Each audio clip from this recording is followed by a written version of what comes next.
Olá pessoal, sejam bem-vindos e bem-vindas a essa aula. Sou professora Juliana Santiago, professora de Química, e nós iremos estudar sobre cálculos teóricos de ΔH. Mas o que vem a ser esse ΔH? Esse H simboliza a entalpia. Entalpia é a energia total de um sistema a pressão constante. Delta indica variação. Então, a variação da entalpia, que é a quantidade de energia que pode ser absorvida ou liberada durante uma reação ou uma transformação. Então, nós vamos incluir uma transformação física, ou seja, uma mudança de estado físico, ou uma transformação química, onde a natureza da substância ela é alterada. Lembrando que, no caso de uma reação ou transformação que absorve energia, essa entalpia, o ΔH, é positivo, é maior que zero. Enquanto é uma reação que libera calor, o ΔH é negativo, porque a entalpia do produto é menor do que a entalpia do reagente. Tudo bem? Vamos falar de um tipo específico sobre a entalpia envolvendo uma reação de combustão. O que vem a ser uma reação de combustão? Nós vamos utilizar um exemplo que se refere ao etanol. O etanol que é utilizado como combustível ou está presente nas bebidas alcoólicas, por exemplo. O etanol, ele possui uma fórmula molecular igual a C2H6O. Então, nós vamos estudar o cálculo envolvendo a entalpia, tá? Relacionada à reação de combustão de 1 mol de etanol. A reação de combustão pode estar relacionada também a um processo de oxirredução, em que haverá uma oxidação do combustível, que é o etanol, e uma redução do comburente, que é o gás oxigênio. Então, o que vem a ser essa reação de combustão? Para compostos orgânicos, como o etanol, a reação de combustão completa nada mais é do que a reação com oxigênio para a formação de CO2 e água. Então, compostos orgânicos, vamos incluir os hidrocarbonetos, que são compostos formados por átomos de carbono e hidrogênio, álcoois, como é um exemplo, né? O etanol. Então, a reação de combustão completa é uma reação com oxigênio para a formação de CO2 e água. Mas pode ser que a reação ela não transcorra, né, de modo completo, e sim uma reação de combustão incompleta. Então, os produtos originados serão diferentes. Posso formar, por exemplo, CO, que é o monóxido de carbono mais água, ou carbono elementar. Mas nesse caso, nós estamos tratando de uma reação de combustão completa. Então, essa reação, temos o etanol, está reagindo com o oxigênio, O2, para a formação de gás carbônico ou dióxido de carbono, mais água. E o que são esses números aqui na frente? Não tem representado o número 1, tá? Porque não é necessário. Então, o número 1, número 3, número 2 e número 3 são coeficientes estequiométricos. Essa reação, ela está balanceada. Então, vamos entender isso aqui, ó. Tenho quantos átomos de carbono? 2. Aqui, eu tinha apenas 1. Para balancear, eu coloquei o número 2. Hidrogênio, tinha 6. Aqui nós tínhamos 2. Qual o número que eu multiplico por 2 que vai dar 6? O número 3.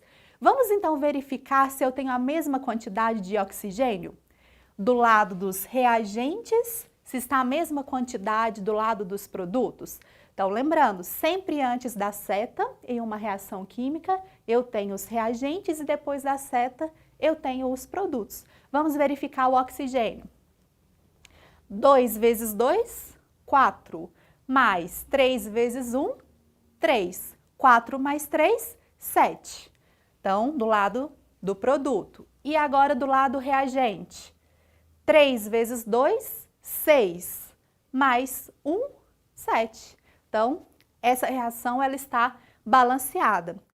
Vamos falar agora sobre a entalpia, né? Sobre esses valores para a gente calcular qual que é a energia liberada ou absorvida nessa reação. Para isso, nós precisamos da entalpia de formação para cada uma dessas substâncias. Mas como que eu faço para encontrar esses valores? Pessoal, nada de decorar, tudo bem? Por isso que existem as tabelas para a gente poder consultar. Então, vocês vão consultar uma tabela que vai fornecer para vocês dados referentes à energia de formação de 1 mol dessas substâncias. No caso do etanol, o valor que vocês vão encontrar na tabela é igual a menos 278, tá bom? Quilojoule por mol. Então, localizamos na tabela e esse é o valor da energia, né, da entalpia de formação do etanol. E agora, do oxigênio. Mas por que do oxigênio é zero? Porque é uma substância simples. Então, vamos lembrar que é uma substância simples, formada por um único elemento, tá? Então, aqui nós temos, por exemplo, uma substância composta por carbono e oxigênio. Então, substância composta. Aqui é uma substância simples. Eu tenho 2 átomos de oxigênio que estão unidos por uma ligação química do tipo covalente. Então, é uma substância simples. Energia de formação associada a substâncias simples no seu estado padrão vai ser zero, tá? Então, está relacionada também à forma alotrópica. O que é isso, forma alotrópica? O oxigênio, né, o elemento oxigênio, que eu vou localizar lá na tabela periódica, na família ou no grupo 16, ele pode dar origem, né, quando eu tenho a união de 2 átomos de oxigênio, eu vou formar gás oxigênio. Mas se eu tiver 3 átomos de oxigênio, eu posso formar o ozônio, que é o O3. Tá? Então, isso é uma forma, isso é alotropia. Tá? Então, forma alotrópica, o mesmo elemento químico que dá origem a substâncias simples diferentes. Mas no caso do oxigênio, essa forma, né? Então, ele está no seu estado padrão. Semelhante também se fosse o cloro, se fosse o hidrogênio. Se fosse carbono, posso formar carbono grafite, carbono diamante. Então, se fosse o carbono grafite, aqui também seria zero. Diamante seria diferente de zero, tá? Então, é bom a gente ficar atento a isso. Consultei a tabela, qual que vai ser a entalpia relacionada ao dióxido de carbono? Menos 394, porque é para 1 mol. Mas aqui eu tenho 2 mols, por isso que eu vou multiplicar por 2. Entalpia relacionada à formação de água, menos 286. Como eu tenho 3 mols, 3 vezes menos 286.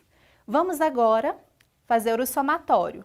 Para os reagentes, menos 278 mais 0, então será igual, então temos o símbolo de somatório, tá? É igual a menos 278 quilojoules mol. Para os produtos, 2 vezes menos 394 é igual a menos 788. Para a água, 3 vezes menos 286, que é igual a menos 858. Vamos agora fazer o somatório. Menos 788 com menos 858, o que vai acontecer? Mesmo sinal, eu vou somar. Então, o somatório relacionado aos produtos será igual a menos 1.646 quilojoules por mol. Lembrando que, se vocês tiverem alguma dúvida relacionada a esses cálculos, ao procedimento matemático, às operações, vocês podem assistir outras videoaulas da disciplina de matemática, tudo bem?